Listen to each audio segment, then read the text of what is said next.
Olá, eu sou o Frederico Santarém dos Investimentos Lucrativos e hoje vamos falar sobre a diversificação de portfólio. Quando estamos a investir em ações, é mesmo importante termos um portfólio diversificado por diversas empresas que estejam expostas a diversos mercados, a diversas geografias, a diversos setores da atividade comercial. Há um ditado muito popular que vem até da agricultura, que é: nunca coloques todos os ovos no mesmo cesto. Isto é uma alusão ao facto de que, se tu estás a transportar todos os ovos no mesmo cesto, podes eventualmente tropeçar, o cesto cai, os ovos partem todos e lá se vai a tua colheita. Vai-se a totalidade daquilo que estiveste a recolher minutos antes ou horas antes. E isto também é aplicável no investimento. Quando estás a investir em ações, é mesmo importante que não coloques todas as tuas poupanças num só ativo, e em matéria de investimento em ações, que não coloques todo o teu dinheiro numa só ação de uma só empresa. Porque as coisas podem correr muito bem no curto prazo e até veres o teu portfólio a valorizar bastante, mas também pode correr muito mal e perdes a totalidade do teu investimento se só estás exposto e podes perder a totalidade do teu investimento se só tiveres exposição a uma só ação. Por isso é mesmo importante que aloques o capital por diversos tipos de ações, que estejam expostos a diversas geografias, setores e diversos tipos de players em ações. Mas vamos lá, ponto a ponto. Até em primeiro lugar, é importante que diversifiques por diversas geografias, que tenhas exposição a empresas ligadas ao teu país de origem. Está tudo bem, mas é importante que procures ações de empresas que estejam expostas a outros mercados e até expostas a outras moedas.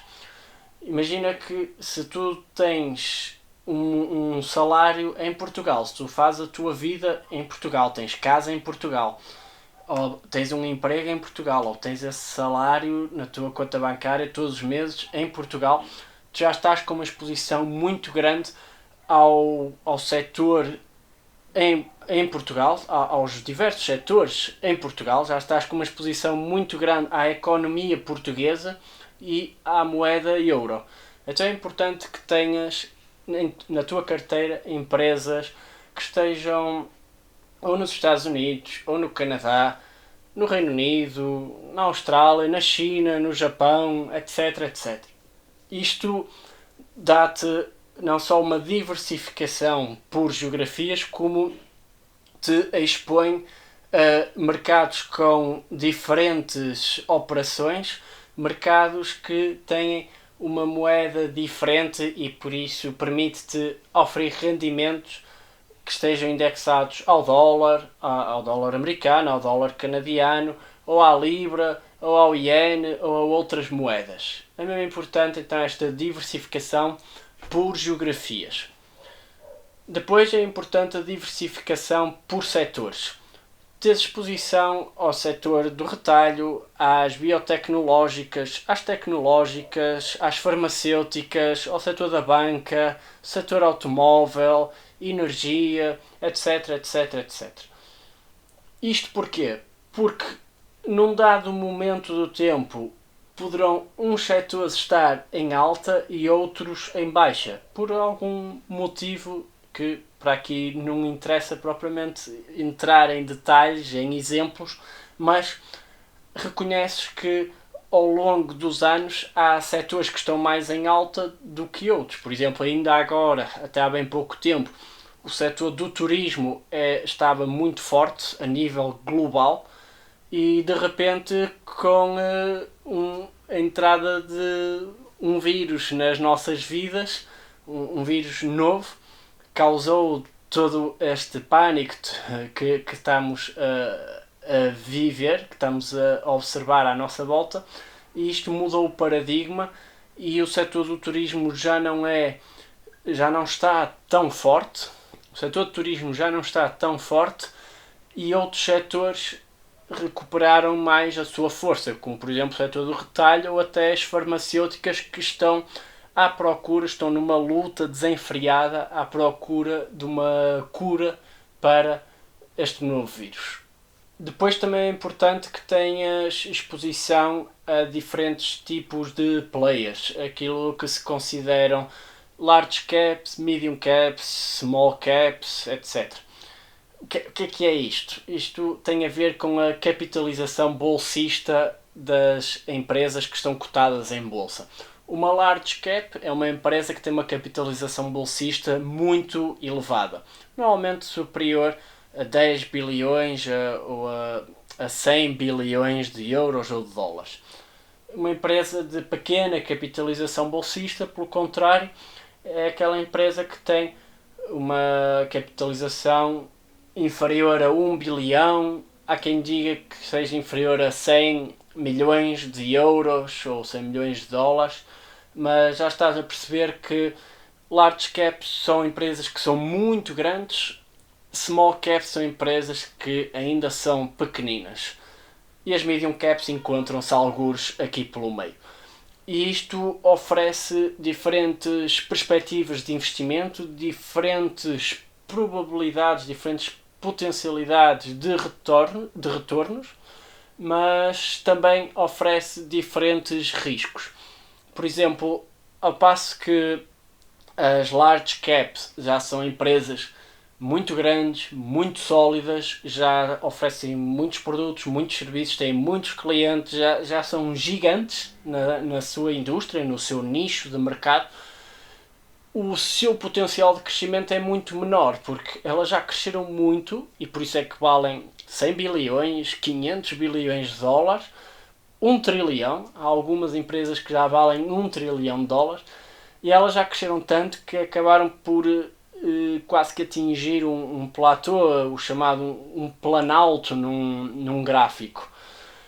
Isto quer dizer que o seu potencial de crescimento é menor agora. São empresas que já cresceram muito, tão estáveis agora, o potencial de crescimento é muito menor nos próximos anos, mas ao mesmo tempo são empresas muito estáveis e que tendem a sofrer menos com as recessões, porque lá está, têm um leque tão vasto de produtos e serviços que as pessoas precisam recorrentemente que mesmo em períodos de recessão elas continuam a vender e continuam a prosperar.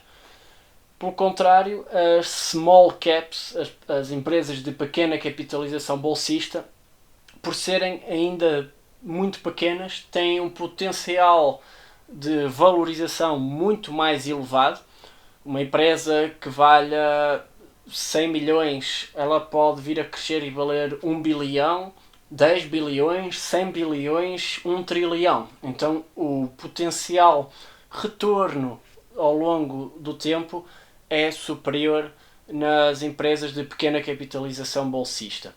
No entanto, também precisamente por ainda serem pequenas e por poder haver maior concorrência à sua volta para os produtos e serviços que elas oferecem, elas poderão vir a sofrer mais durante as recessões e as suas ações poderão vir a sofrer mais durante os bear markets. Não quer dizer que isto aconteça necessariamente, mas diria que de uma forma geral as empresas de elevada capitalização bolsista tendem a flutuar menos e as empresas de pequena capitalização bolsista tendem a oscilar bastante.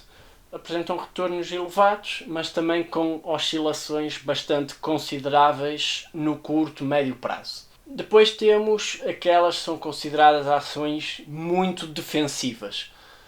E aqui são ações ligadas a empresas essencialmente do setor do retalho e farmacêuticas.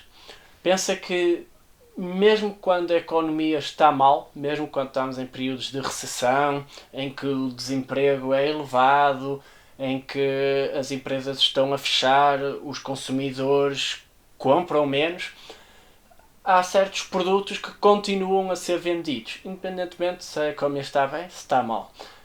E produtos alimentares continuam a ser precisos diariamente. Nós precisamos sempre de comer no dia a dia e não é por a economia estar mal ou bem que vamos comer menos. Nós temos que comer. E por isso, empresas ligadas ao retalho e muitas vezes ligadas à produção de bens essenciais, à agricultura essencialmente, tendem a ser bastante defensivas por este ponto de vista. Têm produtos que são sempre necessários, quer estejamos em alta, quer estejamos em baixa. E também a indústria farmacêutica. Tu se estiveres doente, tu não vais esperar que a economia fique bem para tu ires à farmácia comprar o medicamento X para curar a doença Y. Se estás doente, simplesmente vais à farmácia, compras o medicamento e tentas te curar. Por isso, mesmo que a economia esteja em recessão, mesmo que o cenário seja muito negro, as pessoas precisam de produtos farmacêuticos e por isso recorrem com frequência às farmácias e às biotecnológicas que produzem esses produtos farmacêuticos para as ajudar a curar as suas doenças, os seus males. Pelo contrário, existem aquelas empresas consideradas cíclicas. O que é que são as cíclicas? São empresas que antecipam o próximo ponto da economia, antecipam se a economia vai estar num período de crescimento ou se vai entrar num período de recessão. Por exemplo, empresas ligadas ao setor automóvel. As ações de empresas ligadas ao setor automóvel flutuam muito consoante estejamos em períodos de alta na economia ou em períodos de baixa. É natural que quando toda a gente está bem, há emprego abundante, as taxas de desemprego estão em mínimos, as pessoas têm rendimentos crescentes, é natural que haja um maior número de compras de carros novos. Pelo contrário, quando entramos em períodos de recessão e as empresas fecham, os salários são cortados, as taxas de desemprego aumentam, as pessoas consomem menos produtos e serviços, então é natural que o automóvel novo já não seja uma prioridade e é na verdade um bem de segunda, terceira ou quarta necessidade e por isso as pessoas tendem a comprar muito menos automóveis quando a economia está mal. Então diz que as ações ligadas a empresas destes setores cíclicos antecipam como é que a economia vai estar nos próximos meses ou até no curto prazo, nos próximos 2 anos. Porque elas tendem a crescer bastante quando se está a entrar num ciclo de expansão e tendem a descer bastante quando se está a entrar num ciclo de contração da economia. Agora, esta diversificação não se faz num momento só, não se faz num momento inicial, num momento zero de investimento. Se tu tens 100 euros, por exemplo, tu não vais pegar em 5 euros e pôr aqui, 5 euros ali, 5 euros aqui, 5 euros ali, só para diversificares por diversificar. A diversificação ocorre naturalmente ao longo do tempo. É natural que quando começares a investir haja uns setores que estejam bastante sobrevalorizados e outros setores bastante penalizados pelos investidores.